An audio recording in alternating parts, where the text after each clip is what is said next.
Ова интервју го снимаме и го објавуваме непосредно пред празникот 8 септември, денот на независноста на Република Северна Македонија. Во оваа епизода на серијалот имаме неколку прашања за вас.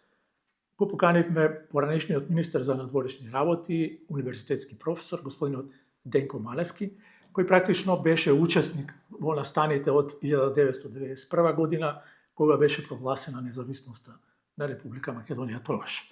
Господине Малески, ви благодарам за тоа што ја прифативте поканата да бидете дел од овој серијал на порталот Рацин.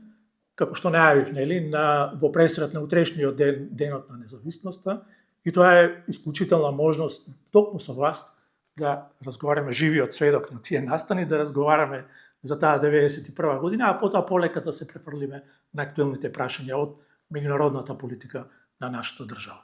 Ајде да почнеме со една куса реминисценција ваша на 1991 година, односно на референдумското прашање, кое гласеше дали сте за суверена и независна држава Македонија, а со право да се приклучи на суверени држави на Југославија. Ова прашање и ден денеска ми се чини се уште кога ќе се најчесто кога доаѓа празникот, кога разговараме за независноста, се уште предизвикува некое внимание во однос на вториот дел од прашањето најмногу. Па ја сакам со вас да поразговараме, вие бевте, предпоставувам дека учествувавте дури и на состаноците кога се дефинираше прашањето. Така да ќе ни објасните најдобро, да ја отвориме енигмата околу тоа прашање, ако е се уште енигма. Јас не учествував директно во формулирањето на ова прашање. Мислам дека и кога се гласаше за референдумот бев одсутен, бев во странство. Меѓутоа, ќе ви откријам една голема тајна после толку години, 35 години. Време во кое се поставува одново и одново прашањето што всушност сакал председателот Глигоров, да речеме, бидејќи се предпоставува дека тој го дал финалниот парав, со ова прашање. Со првиот дел и со вториот дел. Тајната е ова. Читајте го внимателно и ќе разберете дека всушност тоа е дефиницијата на нашата политика од тоа време. Дефиницијата на сите разумни луѓе во републиките на поранешна Југославија беше дека Југославија не треба да се руши, туку треба да се редефинираат односите помеѓу народите. Се случија големи промени, паднаа столбовите на некогашната држава, која се роди во антифашистичката борба од Втората светска војна, почина командантот и организаторот на востанието, голем државник, човек кој што диспропорционално имаше улога лична и за земјата во движењето на неврзаноста и служеше како еден кохезивен фактор во земјата, замина партизанската генерација и на крајот се почна да се распаѓа и југословенската армија. Значи, времето беше дојдено да се редефинираат односите помеѓу републиките, помеѓу народите, така да кажам. Сега, тука процесите почнаа да се одвиваат на различен начин, од Словенија па надолу, но во некои периоди сите, вклучувајќи ги словенците и хрватите, беа за некој вид конфедеративно уредување. Републиките да се стекнат со независност, ние да станеме членка на Обединетите нации и некаква форма на мини европска заедница, така да кажам, на територијата на поранешната Југославија. Зошто? Па еве да почнеме од лебот и млекото, да имаме што да јадеме, да имаме еден економски простор од 20 милиони потрошувачи, во кој што ќе учествуваат сите. Да соработуваме на планот на безбедноста. Да како сојуз излеземе во меѓународните односи, а не секој да не шутка како ќе сака. И на крајот, ако е тоа на крајот, може би и на прво место, да нема војна. Војна во која изгинаа 100.000 луѓе, скоро 2 милиони раселени и така натаму. Значи, зад прашањето дали сте за самостојна Македонија со право да влезе во иден сојуз на југословенски суверени држави, стои точно она што е напишано таму. Нема лага, нема измама, нема никаква итрина и џабе патриотите, така да кажам, кои што се сакаат да го сведат на некакво национално испитување, бараат нешто повеќе од тоа.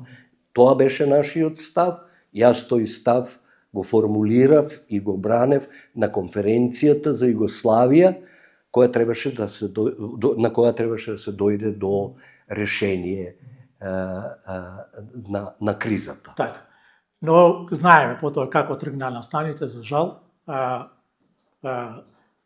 Идејата што ја кажувате, навистина од сегашни позиции звучи сосема разумно во тој период, но ете, да речеме, политичките сили, немањето на политичка волја да се препознае таа визија, и ги предизвика процесите да одат во таа насока во која отидоа и кои еве денеска ги живееме. Сепак Република Македонија стана 1991 независна, суверена држава и си го одбра својот пат како ќе се развива понатаму. Какви беа реакциите на вашите колеги за надворешни работи, министрите во тој период, кога и после референдумот и во тој период, дали се надобрзуваа на ова што вие сега го кажувате, дали ви препорачуваа дека е можеби поразумно да се остане во некаков сојуз, федерација, во некаква редефинирана заедница, која ќе личи на по моделот на Европската заедница тогаш? Треба да се земе времето во кое што се случуваа овие настани. Времето беше на распад на светската структура на моќ. Како што знаеме, студената војна заврши, под економскиот притисок на кој што беше изложен Советскиот сојуз, политичката структура и таа структура на моќ која постоеше врз Источна Европа колабира. Руската моќ се повлече назад и почна во своите национални граници и почна западните вредности, западниот модел едноставно да се шири во Источна Европа и да се забрзува процесот на европската интеграција. Значи, во моментот на забрзување на европската интеграција врз овие демократски основи, кај нас почнуваат обратни процеси. Процеси на распаѓање. Сега, луѓето разбираат, тие ги странците, сваќаат што се национални чувства, конечно и тие ги имаат. Разбираат дека по смртта на Тито и заминувањето на партизанската генерација треба да се редефинираат односите меѓу народите. Разбираат дека патот не е концентрализација во која што главната и најбројна Република Србија ќе доминира со другите, бидејќи тоа ќе биде извор на нови конфликти, докато тоа мора да биде една олабавување кон нешто што би било конфедеративно уредување на суверени држави. Она што ги загрижуваше е како скарани, завојувани држави кои што кршат све пред себе, ќе се прехранат. Мене Лорд Карингтон знаеше често да ме праша can you be a viable state? Можете ли вие да бидете самоодржлива држава? Добро, јас свесен дека 2 милиони во оваа светска економија не е некоја бројка за самоодржливост, Постојано велев, да, ама ние, ако не успееме да сочуваме овие економскиот дел од оваа интеграција, ќе одиме во европската интеграција, и беше тоа исто така некој аргумент. После се виде колку можеме да одиме, колку брзо можеме да одиме во европската интеграција, ама тоа е другата тема. Значи, тоа ги загрижуваше вистинските луѓе, добронамерните луѓе. Војната во која што се гинеше, логори, кампови, силување на жени, палења на градови и села. Сето тоа се случуваше не така баш далеку овде од нас, со кола можеш да отидеш. И тој пожар можеше и да се прелее кон Македонија. И затоа и поддршката за оваа политика која ја водевме. Една од предностите и признанијата што и се оддадоа на нашата земја беше тоа што таа не се вклучи, не беше вовлечена, ги одби сите можности да биде вовлечена во една крва војна, како што велите вие, што се случуваше на неколку стотина километри од нашата земја. Но да речем, понатаму тргна процесите така како што тргна. Убаво велите дека моделот на Европската заедница и тоа што го прави Европската, што го нудеше Европската заедница како можност, беше некаков поглед од Македонија за тоа како и каде треба да се развива државата. Но во тој период, практично, кога ја прогласивме независноста, многу брзо дојде до израз недоразбирањата што ние ги имаме со соседите. И најголем дел од обструкциите што ги доживеа Македонија, ги доживеавме од соседите. Со Грција проблемот го решивме, но беа потребни 20 на 25 години со прашањето околу името. Потоа Бугарија го отвори во некој пакет идентитетските прашања во однос на Македонија. Како го толкувате тој аспект, имајќи го предвид патот низ кој тргна Македонија во својата независност и во тоа што требаше да биде дел од Европската заедница? Види, Зоран, лесно би било да плачам над нашата судбина и да кажам како јас како министер се трудев многу, се борев многу, зборував и така натаму. Но, ако размислуваме трезвено, ние бевме новодојденци тука. Друго прашање што ние си мислиме за Македонија вечна и така натаму. Но во меѓународните односи се роди за прв пат една самостојна, суверена држава. Таа држава со името Македонија, грците ја протолкуваа како закана за нивната безбедност. Сега, ние можеме пак теорија да направиме. Каква закана сме ние мали, немаме оружје, немаме економија и така натаму, но факт е дека во нивните очи појавата на држава со името Македонија, со која се означува една словенска нација и еден словенски јазик, беше неприфатливо. Точка. Тоа треба да го имаме. Предвид затоа што е важно во меѓународната политика? Да се обидеш да влезеш во чевлите на другиот, да видиш како тој мисли за тебе. Не ти како мислиш. Еве, како денешнава дилема меѓу Русија и Европа.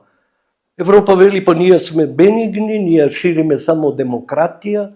Што е проблем ако се прошириме на Украина? А русите гледаат поинаку, вика, тоа е екзистенционална закана за нас, вика.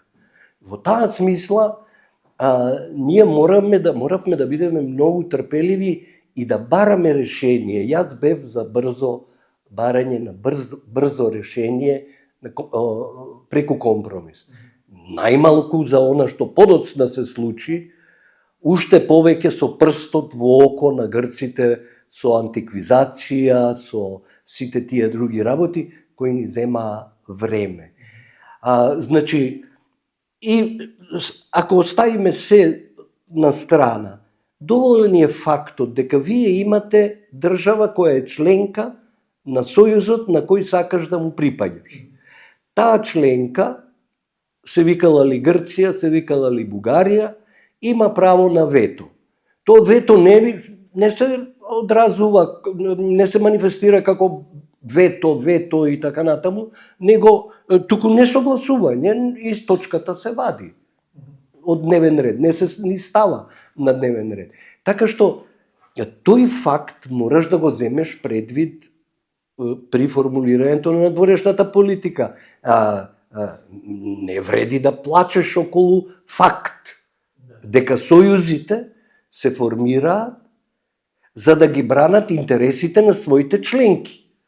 Ке плачеме ли за тоа? Така е. Ние сега ќе сме ги менувале, па ќе гласале со мнозинство, па ова, она, 35 години помина, Европа е друга денеска. Апсолутно и светот нема врска со она со што јас како министер се соочив 91 година. Да. Ова е добро, вие самите го направивте воведот шлагвортот што ни треба за да преминеме во следните теми. Навистина светот е променет многу од 1991 година, тектонски промени настана на глобално ниво и сето тоа практично се одразува и на секоја држава, па и на нашата држава, сега Северна Македонија. Но благодарение на независноста и благодарение на патот што го избравме, како го одевме, тоа е сега прашање за дебата и за дискусија, има тука различни пристапи, но една од придобивките на тој пат е што ние во одреден период, од кога го решивме прашањето за името со Грција, станавме членка на НАТО. И тоа практично е промени позицијата на Македонија од безбедносен аспект, тогаш, пред 7 години, 6 години, кога Македонија стана членка на Сојузот. Меѓутоа, толку брзо се менуваат работите, денеска и Сојузот, НАТО, е исправен пред големи предизвици. Во таква една ситуација, прво, ќе ве молам за ваше мислење, претпоставам дека е афирмативно во однос на нашето членство во НАТО и за тоа што ни предстои по НАТО. Дали ова членството во НАТО ни гарантира во овие актуелни услови денеска некоја безбедна позиција во регионот, па и во светот? Кога своевремено критичарите на нашето забрзано одење кон евроатлантските интеграции излегуваа со тези дека ЕУ ќе се распадне, НАТО ќе се распадне и така натаму, мојот одговор беше: утре да се распадне ЕУ или НАТО, денеска треба да влеземе. Оти тогаш ќе седиме на маса со сите и ќе мозгаме малку, ќе размислуваме како натаму релативно безбедни во сојуз, колку што може да се биде безбеден во меѓународна политика, али со сојузниците ќе разговараме за нашата иднина. Во таа смисла потегот многу порано требаше, се разбира. Моето мислење беше дека ние не разбравме дека, како да кажам, мора да се трча во меѓународната политика, да се трча, не да се следи тоа. Ти си влегол тамо, имаш услови кои треба да ги исполниш и трча и да ги исполниш за да влезеш, искористи моменти кои ти се пружаат. 35 години е невозможна временска рамка. Ние сега разговараме, гледам актуелната политика особено, која не изгледа свесна дека ова нов свет више, нема врска со 91. Ова е нов свет за кој не знаеме што ќе роди сега до прва и какви предизвици. Они ја продолжуваат расправијата, дебатата, исто како да е пред 15, 20, 30 години. ЕУ, НАТО, ово е друг свет. Друг свет во кој што големите играчи се загрозени, а за малите збор да нема што ќе се случи. Така што многу мислење треба, но НАТО е соочена со проблеми, ние сме во НАТО, ќе видиме како ќе се решаваат. Односите меѓу Америка и Европа не се она што беа. Кога би имале повеќе време, заврши една ера.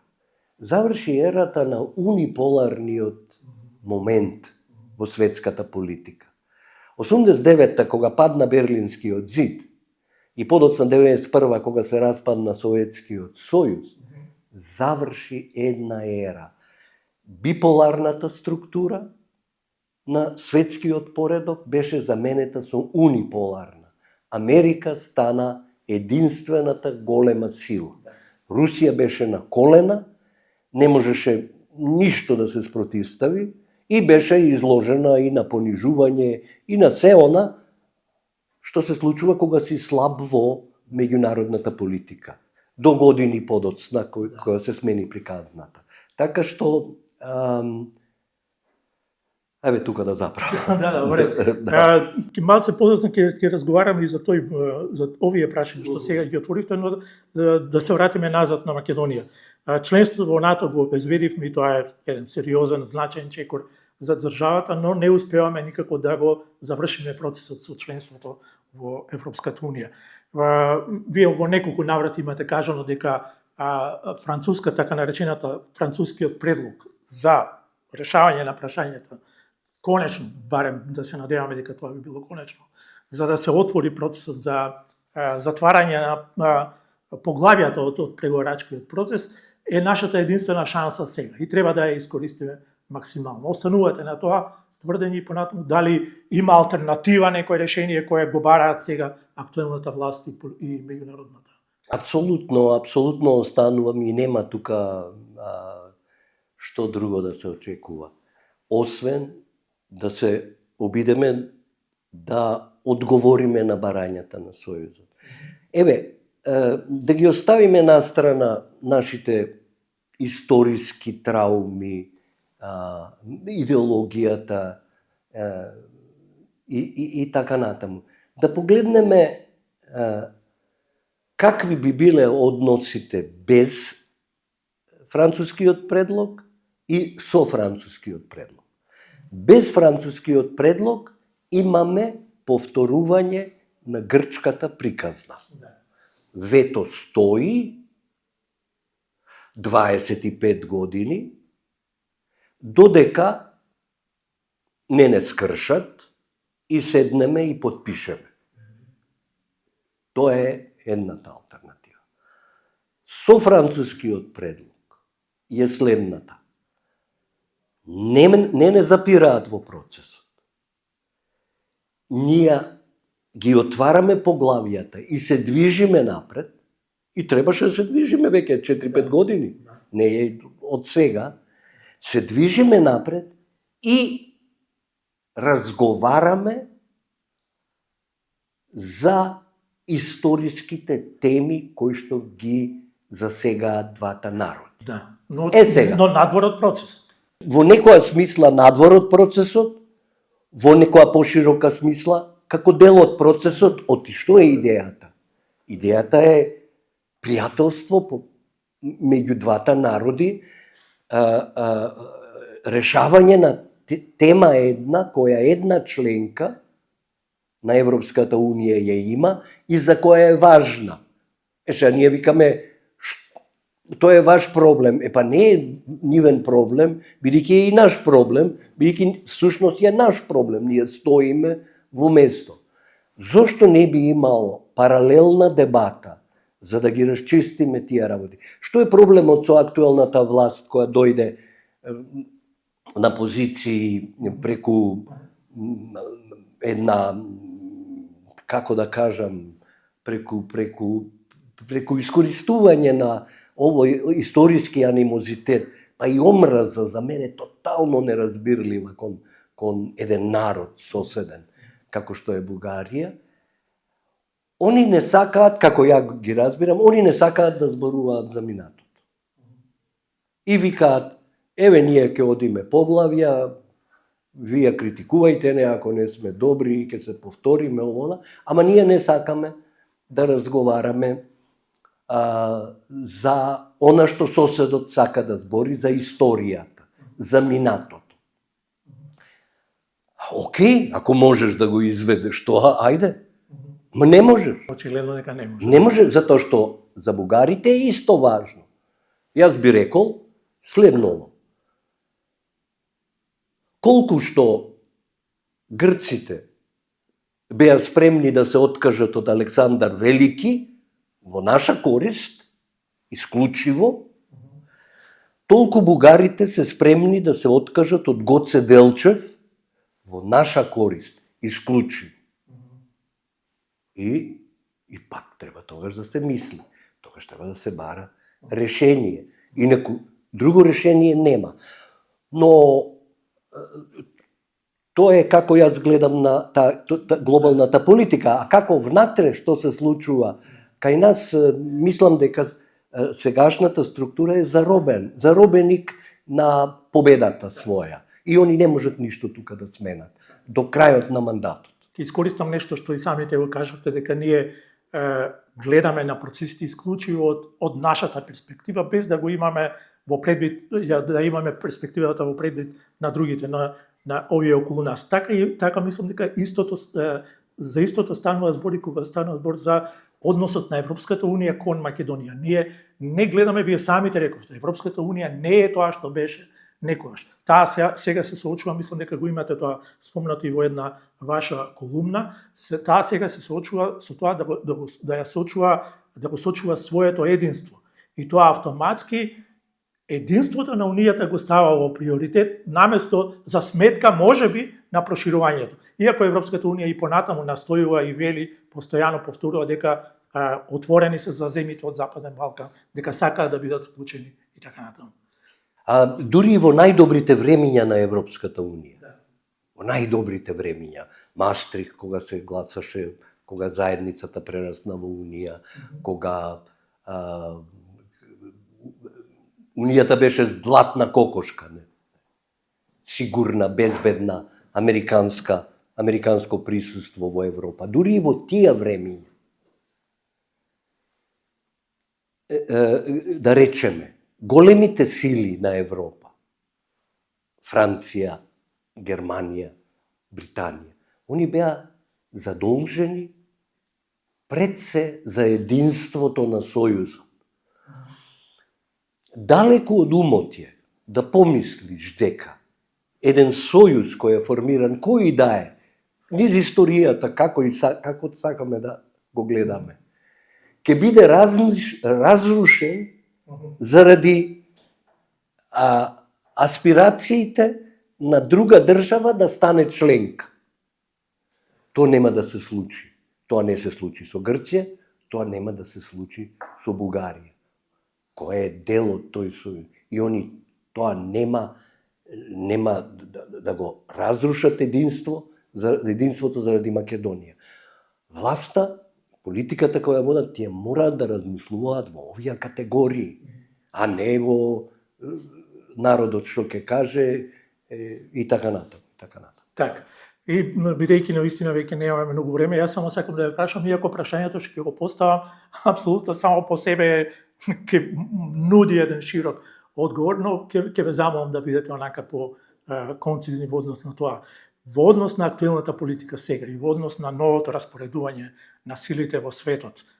Сега беше големиот самит на Шангајската организација за соработка, каде што ми се чини дека дефинитивно кога ќе ги погледнете фотографиите што доаѓаат таму, кога ќе го видите Си Џинпинг, Путин покрај него и Ким, севернокорејскиот лидер, ја гледаме оската која денеска му се спротивставува на она што е Соединетите Американски држави и Западниот свет, и таа е јасно, дефинитивно поставена. Како ќе изгледа светот понатаму, да речеме, во 10 години и што треба Македонија да направи во тој поглед? Зора, ме подсети на една книга што дамна сум ја прочитал, која што вели авторот, не сум сретнал уште книга во која некој аналитичар погодил што ќе биде за 10 години од сега. Меѓутоа, може да се глобално, на светско ниво, може да се каже што ќе се случи. Всушност тоа веќе се случи. Униполарниот момент на Америка заврши.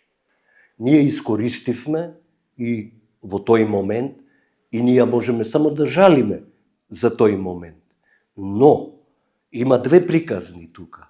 Приказните на малите држави и приказните на големите сили, кои ја држат рамката на светската политика и на меѓународното општество на држави и од чие задоволство или незадоволство зависи мирот во светот. А мирот во светот денеска е врзан за нуклеарен конфликт, што е нешто страшно, се разбира. Така што не чекаат многу непредвидливи работи, но едно е јасно. Униполарниот момент му отстапува простор на мултиполарниот момент. Тоа е една работа. Втора работа, од историјата знаеме дека анархичната структура на меѓународното општество врз неа доминира секогаш една голема сила. Некогаш во 16 век била Шпанија, потоа англичаните ја поразиле шпанската армада, па тие станале хегемон на светската политика, после нив доаѓа Америка, па потоа имаме оној биполарен момент по Втората светска војна. Сега имаме појава на нова светска сила како што е Кина и која станува главен ривал на Америка, која се уште се опира и в нејзините документи има напишано дека ние ќе се направиме се да останеме на чело на светската политика. Тоа не се случило. Секогаш имало смени и предвидувањата се дека идната голема сила ќе биде Кина. И тогаш други прашања се отвараат околу демократија, околу сите тие работи, вредности кои стојат за тоа. И сега американската моќ мора да се префрли во Азија за да ја балансира моќта на Кина. Префрлајќи се тамо, отстапува од Европа. И веќе се гледа тоа, дека отстапува од Европа. Отстапувајќи од Европа, Европа го губи фундаментот на своето единство и безбедноста, која беше американско. И сега се отвараат дилеми дали меѓу европските држави ќе почнат оние традиционални надпревари за безбедност. Франција, Германија, да не се обнови историјата и така натаму. Така што во една неверојатна ситуација ќе се најдеме. Најблиско што можам да кажам или најдостижно за нас е направи добри односи со сите соседи, веднаш, бргу. И афирмирај се како земја на мир, соработка, како крстосница една балканска која има одлични односи со Бугарија, со Србија, со Албанија, со Косово, со Грција. Тоа е во наша можност. Другите настани само можеме да ги следиме и да ги гледаме и да се надеваме на најдобро. Така, но секако кога сме веќе во НАТО, и ако успееме и во Европската унија да бидеме членка, тоаш позицијата е апсолутно, имајќи го предвид се тоа што го кажавте, само тоа уште ни недостасува за да сепак колку толку во овие околности очекуваме некоја иднина која ќе биде. Јас би побрзал, да сум на место, се разбира, одамна би побрзал јас, али не е тоа темата сега. Ова ситуација во која се наоѓа Европа, да мора да се грижи за својата безбедност сега, се повеќе и повеќе, нели? Сега некои викаат задоволен е Трамп со 5%, така што ќе остане Америка присутна. Нешто што сите европски држави го сакаат, сите гледаме колку се пукнати по тоа да остане Америка, но тоа одвојување големо за Унијата може да биде и многу една интересна заобиколна патека на Трамп, кој утре во Конгресот американски може да каже, па еве, они имаат пари, они можат да се одржуваат, затоа гласајте, а Конгресот е против растурање на НАТО, гласајте да ние се повлечеме. И може да дојде момент кога Европската Унија ќе мора да бара своји решенија за своите безбедносни проблеми. Имам страшна критика за поведението на Европа во моментот и тотално несогласување како пристапуваат кон украинската приказна, ама за државна, тоа е работа на некој што се занимава со наука, ама за државната политика е да го следиме патот, да одиме, да влеземе, па макар и утре се распаднала, за да можеме на масата, кога ќе се распадне, да седнеме и да разговараме со сите сојузници што правиме натаму. Благодарам многу за разговор.